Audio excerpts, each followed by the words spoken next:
ঈদে মিলাদুন নবী জায়েজ হওয়ার ব্যাপারে গিয়াসউদ্দিন আত-তাহিরি সাহেব সহ কতিপয় বেদাতি ভণ্ডদেরকে কোরআনের একটি আয়াতে কারিমার মাধ্যমে দলিল দিতে দেখা যায়।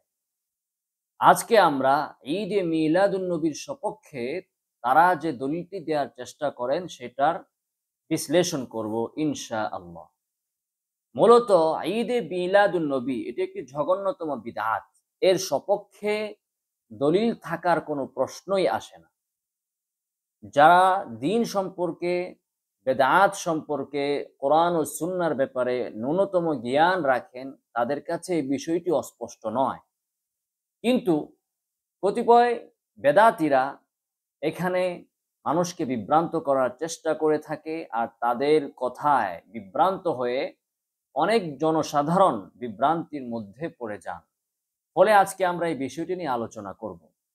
বেদাতি আলেমরা তারা এই ক্ষেত্রে দুই ধরনের দলিল দিয়ে থাকে। এক হচ্ছে তারা বলে যে আসলে ঈদে মিলাদুন নবী উদযাপন করা, রাসূলুল্লাহ সাল্লাল্লাহু আলাইহি ওয়াসাল্লামের জন্মদিবস উদযাপন করা, এটা একটি মহব্বতের বিষয়, আর মহব্বতের জন্য নাকি কোনো দলিলের প্রয়োজন নাই।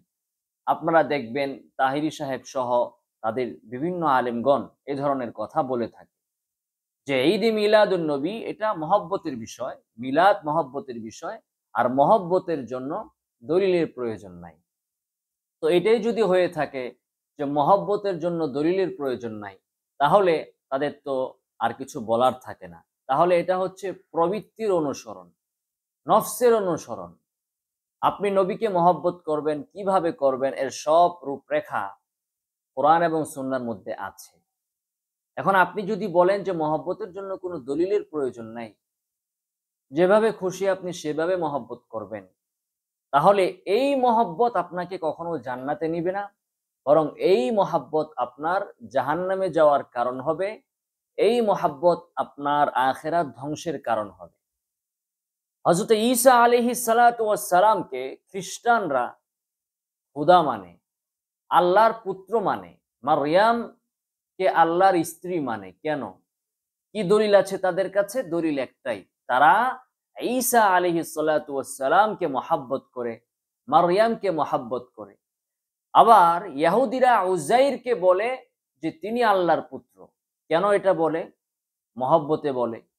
তো মহব্বতের জন্য যদি কোনো দলিল না থাকে, তাহলে খ্রিস্টানরাও জান্নাতে যেতে পারত। ঈসা আলাইহিস সালাতু ওয়াস সালামকে খোদা মেনে, আল্লাহর পুত্র মেনে। ইহুদিরাও জান্নাতে যেত উযাইরকে আল্লাহর পুত্র মেনে। তো মহাব্বত যদি এটার সপক্ষে দলিল না থাকে, তাহলে সেই মহাব্বত আপনাকে জাহান্নামে নিয়ে যাবে। আর সেজন্যই এই মহাব্বত করেই এই বেদাতীরা বেশি মহাব্বত করতে যে তাদের পীরদেরকে তারা সেজদা দিয়ে দেয়, সেখানেও দলিল একটাই, মহাব্বত। আবার তারা কবরের মধ্যে সেজদা দেয়, মাজারকে সেজদা দেয়, দলিল কি তাদের কাছে? একটাই, মহাব্বত। মহাব্বতের জন্য তাদের কোনো দলিল লাগে না। অতএব যখন যাকে মনে চাচ্ছে মহাব্বত করে সেজদা মেরে দিচ্ছে, মহাব্বতে যা খুশি তাই করছে। মহাব্বত যদি দলিল হতো, তাহলে হিন্দুরা তারা কিন্তু তাদের দেবতাদেরকে মহব্বত করেই কোটি কোটি দেবতা তারা বানিয়েছে। তো তাদেরকে কেন আপনারা বাতিল বলবেন, ভ্রান্ত বলবেন? তাদের দলিল কিন্তু একটাই। আপনারা যে দলিল দেন, তাদেরও সেই দলিল মহাব্বত। তাহলে এটা হচ্ছে একটা চোরাগুপ্তা দলিল। এই দলিল হচ্ছে বাতিলদের দলিল। এই মহব্বতের দলিল দিয়ে অনেক বাতিলকে বৈধ করা যায়। হিন্দু বলি, খ্রিস্টান বলি, নাসারা বলি, আমরা যাদেরকেই দেখি, তারা এই দলিল দিয়েই বিভ্রান্ত হয়েছে, ভ্রান্ত হয়েছে, ইসলাম থেকে তারা বের হয়ে গিয়েছে। এবং আমাদের এই সকল ভ্রান্ত যারা সুফি আছে, তারাও এই মহব্বতের দোহাই দিয়েই তারা বিভ্রান্ত হচ্ছে এবং পথভ্রষ্ট হচ্ছে। যদি মহব্বতেই দলিল হয়, তাহলে চোরকে তো চোর বলা যাবে না। কারণ যে চোর আপনার কোনো সম্পদকে চুরি করছে, সে কিন্তু ওই সম্পদটাকে ভালোবেসেই চুরি করছে। তাহলে তাকে আপনি কেন দোষারোপ করবেন? মহব্বত তো আপনার দলিল। মহব্বতের জন্য তো কোনো যুক্তি লাগে না, দলিল লাগে না। একজন বখাটে পুরুষ যখন কোনো নারীকে দর্শন করছে, সে তো মহব্বত করেই দর্শন করছে। তাহলে এটা কি দোষ হবে, অন্যায় হবে যদি মহব্বতে আপনার দলিল হয়ে থাকে? তাহলে এই হচ্ছে তাদের গিয়াসউদ্দিন আর তাহিরিদের মতো মানুষদের এক প্রকারের দলিল, যে তারা বলে ঈদে মিলাদুন নবী আমরা মহব্বত থেকে করি, আর মহব্বতের কোনো দলিল প্রয়োজন নাই। আলেমরা যাই বলুক না বলুক সেটা শোনার দরকার নাই। আমার ভালো লাগছে, আমার ভালোবাসা আছে, আমি নবীর শানে যা খুশি তাই করব, যেভাবে খুশি সেভাবেই করব। এটা তাদের বক্তব্য হতে পারে, কিন্তু কোরআন এবং সুন্নাহর বক্তব্য হচ্ছে নবীকে ভালোবাসতে হবে সাহাবীদের মতো। সাহাবীগণ হচ্ছেন মিয়ারে হক, তারা হচ্ছেন সত্যের মাপকাঠি, তারা হচ্ছেন সত্যের মানদণ্ড, এবং তারা যেভাবে নবীকে ভালোবেসেছেন সেই ভালোবাসা আপনি কখনো দেখাতে পারবেন না।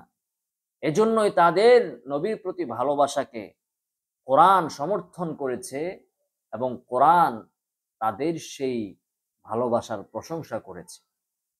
তাহলে সাহাবায়ে কেরামের যে পথ, অনুসৃত পথ নবীকে ভালোবাসার, যেটা তারা নবী থেকে শিখেছেন, এই পথই হচ্ছে আল্লাহ তাআলার পক্ষ থেকে স্বীকৃত পথ। কাজে আজকে কোনো ভণ্ড বেদাতি যদি নবীকে ভালোবাসার জন্য নতুন কোনো পথ বা মত আবিষ্কার করে, তাহলে সেটা কখনো গ্রহণযোগ্য হবে না। এ হচ্ছে একটি বিষয়। দ্বিতীয় হচ্ছে, ওনারা কোরআনুল কারীমের সূরা ইউনূসের ৫৮ নং আয়াত দিয়ে দলিল পেশ করে থাকেন। আমাকে গতকাল কমেন্টে একজন আমার ভিডিওর নিচে কমেন্টই করেছে যে নবীর জন্মদিন পালন করা, নবীর আগমন দিবসে ভালোবাসা প্রবেশ করা, এটা আল্লাহ রাব্বুল আলামিনের নির্দেশ। দলিল সূরা ইউনূসের ৫৮ নং আয়াত। তো সূরা ইউনূসের ৫৮ নং আয়াতে আল্লাহ তাআলা নাকি আমাদেরকে আদেশ করেছেন যে আমরা যেন নবীর আগমন দিবসে ঈদে মিলাদুন নবী পালন করি, নবীর প্রতি ভালোবাসা প্রদর্শন করি, ঈদে মিলাদুন নবী উদযাপন করি। এটা নাকি সূরা ইউনূসের ৫৮ নং আয়াতে এসেছে। তো আমি তাকে বললাম, যদি এমনটাই হয়ে থাকে বাস্তবে, যে আল্লাহ তাআলা কোরআনে নবীর ভালোবাসায়, নবীর জন্মদিনে, নবীর আগমন দিবসে ঈদে মিলাদুন নবী পালনের নির্দেশ যদি আল্লাহ দিয়ে থাকেন, তাহলে সেই নির্দেশ তো সর্বপ্রথম নবী অমান্য করেছেন, কারণ তিনি তার বাৎসরিক জন্ম দিবসে ঈদ উদযাপন করেন। এরপর দ্বিতীয়ত, ২ নম্বরে, নবীর সাহাবীরা, সকল সাহাবী সর্বসম্মতিক্রমে আল্লাহর এই নির্দেশকে অমান্য করেছেন। নাউজুবিল্লাহ। তৃতীয়তে, তাবিঈনরা, তারাও নবীর জন্ম দিবসে ঈদ উদযাপন না করে আল্লাহর এই নির্দেশকে তারা অমান্য করেছে। এভাবে যুগ যুগ ধরে অমান্য করার সিরিয়াল চলে আসছে। এখন আমি তো চাই সাহাবী এবং নবীর সিরিয়ালে থাকতে। আমি তো চাই না তাহিরি এবং তার বেদাতি পূর্বপুরুষ যারা, তাদের সিরিয়ালে যেতে। তো আমি তো দেখতে পাচ্ছি যে আল্লাহর এই নির্দেশ নবীও মানেন নাই, সাহাবীরাও মানেন নাই, তাবিঈরাও মানেন নাই। তো আমি এখন কি তাহিরির অনুসরণ করে আল্লাহর এই নির্দেশ পালন করব, কথিত নির্দেশ, নাকি আমি নবীর পথ ধরবো, সাহাবীদের পথ ধরবো এবং এই নির্দেশকে বর্জন করব? এবার আসুন আমরা দেখি যে আল্লাহ তাআলা সূরা ইউনূসের ৫৮ নং আয়াতে আসলে কি নির্দেশ দিয়েছে। প্রথমে আমরা তাদের অপব্যাখ্যাটা শুনবো, তারা কি বলে। তারা বলে, কুল, হে নবী আপনি বলুন, বিফাদলিল্লাহি ওয়া বিরহমাতিহি, আল্লাহর অনুগ্রহ এবং রহমতের কারণে, ফাবিযালিকা ফালইফরাহু, তোমরা আনন্দিত হও, আনন্দ প্রকাশ করো। তো তারা বলতে চায় যে এখানে আল্লাহর অনুগ্রহ এবং রহমত, এর দ্বারা উদ্দেশ্য হচ্ছে নবী, নবীর আগমন। নিঃসন্দেহে নবী রহমত। আল্লাহ তাআলা বলেছেন, ওমা আরসালনাকা ইল্লা রাহমাতাল লিল আলামিন, নবীকে আল্লাহ তাআলা রাহমাতুল লিল আলামিন বলেছেন, নবী রহমত। তাহলে আল্লাহ তাআলা এখানে নবীর কথা বলতেছেন যে আমি যে তোমাদের মাঝে এই রহমত স্বরূপ নবীকে পাঠালাম, এর জন্য তোমরা খুশি প্রকাশ করো। সেজন্য আমাদেরকে ঈদে মিলাদুন নবী অর্থাৎ নবীর আগমন দিবসে ঈদ উদযাপন করে খুশি প্রকাশ করতে হবে, এটা আল্লাহর নির্দেশ। এরপরে তারা বলে হুয়া খায়রুম মিম্মা ইয়াজমাউন, আল্লাহ তাআলা বলতেছেন হুয়া মানে এই আনন্দ প্রকাশটা, এটা তোমরা যত কিছু অর্জন করেছো, জমা করেছো, সব কিছু থেকে শ্রেষ্ঠ।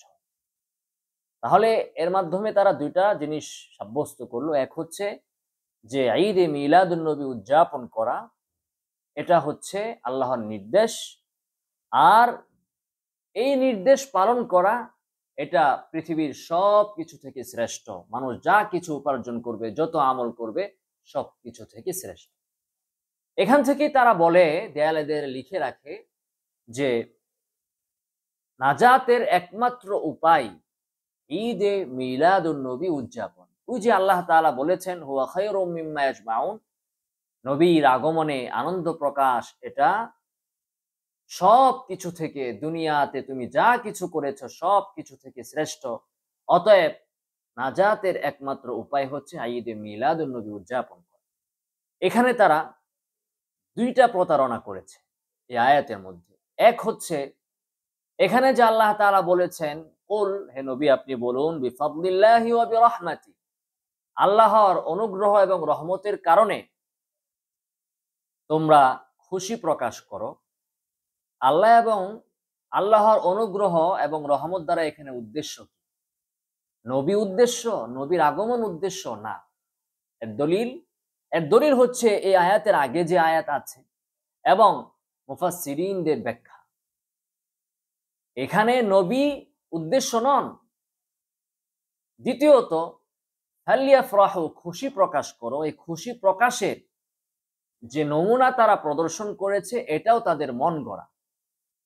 নবীর আগমন বা নবীকে পেয়ে আমরা অবশ্যই খুশি, যদিও এটা এই আয়াতের প্রাসঙ্গিক বিষয় নয়। নবী অবশ্যই রহমত, নবীর আগমনে অবশ্যই মুমিনরা খুশি, কিন্তু এটা এই আয়াতের সাথে প্রাসঙ্গিক নয়। তথাপি প্রাসঙ্গিক যদি হয়েও থাকতো, তথাপি খুশি প্রকাশের নমুনাটা ফালিয়াফরাহু, এটা কোনটা? কিভাবে আমি নমুনা খুশি প্রকাশ করব? এর নমুনা তো সাহাবায়ে কেরাম, এর নমুনা তো আল্লাহর রাসূল সাল্লাল্লাহু আলাইহি ওয়াসাল্লাম। তো তারা যেভাবে খুশি প্রকাশ করেছেন, নবী প্রত্যেক সোমবারে রোজা রাখতেন, এভাবে আপনি নবীর আগমনের খুশি উদযাপন করতে পারেন। সেটা বাদ দিয়ে আপনি তো আপনার মন গড়া কোনো পদ্ধতি অবলম্বন করতে পারেন না। তৃতীয়ত হুয়া খায়রুম মিম্মা ইয়াজমাউন, এটা তোমরা যা কিছু অর্জন করেছো সব কিছু থেকে শ্রেষ্ঠ। এটা বলতে কি উদ্দেশ্য? তারা এখানে বলতে চায় খুশি, অর্থাৎ ঈদে মিলাদুন নবী এটা সব থেকে শ্রেষ্ঠ। আসুন এই আয়াতের প্রকৃত অর্থ কি সেটা আমরা জানি, তাহলে আমরা বুঝতে পারবো যে এই বাতিল ফেরকা, এই গিয়াসউদ্দিন আত-তাহিরি সাহেব সহ যারা এ ধরনের দলিল পেশ করে থাকে, তারা কতটা জঘন্য। মূলত এই দলিলটা পাকিস্তানিদের আবিষ্কার। পাকিস্তানিদের কোনো আবিষ্কার, এটা তাচ্ছিল্যের কোনো বিষয় নয় যদি সেটা ভালো হতো, কিন্তু এটা পাকিস্তানের বেদাতীদের আবিষ্কার। ওদের থেকে বাংলাদেশিরা আমদানি করেছে। এই আয়াতে আল্লাহ তাআলা যে বললেন হে নবী আপনি বলুন আল্লাহর অনুগ্রহ এবং রহমত পেয়ে তোমরা খুশি হও, এখানে অনুগ্রহ এবং রহমত দ্বারা কি উদ্দেশ্য, এটা আল্লাহ এর আগের আয়াতে বলেছেন। আল্লাহ তাআলা বলেন ইয়া আইয়ুহান নাস, হে লোক সকল, কদ জাআতকুম, তোমাদের কাছে এসেছে, মাউইযাতুম মির রাব্বিকুম, তোমাদের রবের পক্ষ থেকে, মাউইযা ওয়াজ, উপদেশ, তোমাদের কাছে তোমাদের রবের পক্ষ থেকে উপদেশ এসেছে। সেই উপদেশটা কি? কোরআন। ওয়া শিফাউল লিমা ফিস সুদুর, এবং তোমাদের অন্তরে যে ভ্রান্তি আছে, রোগ ব্যাধি আছে, আত্মার রোগ, সেই রোগের ঔষধ এসেছে। এবং ওয়া হুদান, তোমাদের কাছে এসেছে হেদায়েত, ওয়া রাহমা, এবং এসেছে রহমত লিল মুমিনিন। তাহলে আল্লাহ তাআলা এখানে কোরআনের ব্যাপারে বললেন যে হে লোক সকল, তোমাদের কাছে এসেছে উপদেশ, তোমাদের কাছে এসেছে তোমাদের আত্মার বেদির ওষুধ, তোমাদের কাছে এসেছে হিদায়াত, তোমাদের কাছে এসেছে রহমত। এই সবগুলোই কোরআনের সিফাত, বৈশিষ্ট্য। যদিও নবীও আমাদের জন্য রহমত, কিন্তু এই আয়াতের আগের যে তিনটা আমরা দেখলাম, যে উপদেশ এবং তোমাদের কাছে এসেছে তোমাদের আত্মার বেদী, এই সব কিছু থেকে আমরা বুঝতে পারলাম যে এখানে কোরআনের কথা বলা হচ্ছে। এর পরের আয়াতে আল্লাহ তাআলা বলতেছেন, হে নবী আপনি বলুন, বিফাদলিল্লাহি ওয়া বিরহমাতি, যেহেতু তোমাদের কাছে রহমত এসেছে, যার কথা আগের আয়াতে বলা হলো, আল্লাহর অনুগ্রহ এসেছে, যার কথা আগের আয়াতে বলা হলো, অতএব সে রহমত পেয়ে তোমরা খুশি হও। তাহলে এখানে রহমত এবং অনুগ্রহ দ্বারা উদ্দেশ্য হচ্ছে কোরআন। ২ নম্বর হচ্ছে খুশি হতে বলা হচ্ছে। খুশি আমরা কিভাবে হব? এর নমুনা সাহাবায়ে কেরাম কিভাবে খুশি হয়েছেন? বেশি বেশি আল্লাহর ইবাদত করা, বেশি বেশি রাসূলকে ভালোবাসা, শরীয়তের অনুসৃত পদ্ধতিতে, এবং আল্লাহর উপাসনা করা, এগুলো হচ্ছে খুশি হওয়ার মাধ্যম। নিজের জীবনকে ইসলামের জন্য উৎসর্গ করা, জিহাদের ময়দানে নিজের জীবনকে উৎসর্গ করে দেয়া, এগুলো হচ্ছে খুশি হওয়ার মাধ্যম। খুশি শুধু এটা নয় যে আমি ঈদে মিলাদুন নবীতে যেয়ে একটু মিছিল দিলাম, আনন্দ উদযাপন করলাম, একজন পীর সাহেবকে ফুল দিয়ে মিছিলের মাঝখানে গাড়িতে বসিয়ে একটু নাচানাচি করলাম, এটাই খুশি হয়ে গেল না। এটা কোনো খুশির মাপকাঠি নয়। সাহাবায়ে কেরাম এভাবে খুশি উদযাপন করেননি।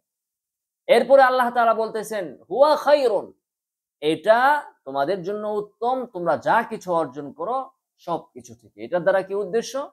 এটার দ্বারা উদ্দেশ্য হচ্ছে এই কোরআন, এই হিদায়াত।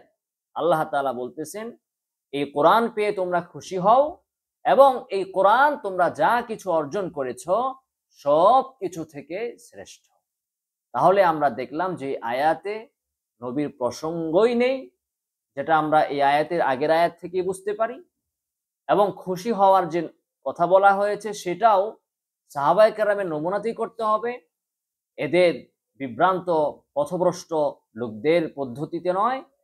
এবং এখানে যে বলা হচ্ছে যে এটা সব থেকে উত্তম, এর দ্বারা ঈদে মিলাদুন্নবী উদ্দেশ্য নয়, বরং এর দ্বারা উদ্দেশ্য হচ্ছে কোরআন। অতএব আমরা যেন এ সকল ভ্রান্ত ফেরকার গুমরাহি থেকে, তাদের অপপ্রচার থেকে, এবং নবীর ভালোবাসাকে পুঁজি করে সেটাকে ব্যবহার করে মানুষকে বিভ্রান্ত করার যে কৌশল তারা অবলম্বন করেছে, সেখান থেকে আমরা যেন বেঁচে থাকি। আল্লাহ তাআলা আমাদেরকে তৌফিক দান করুন। আমিন।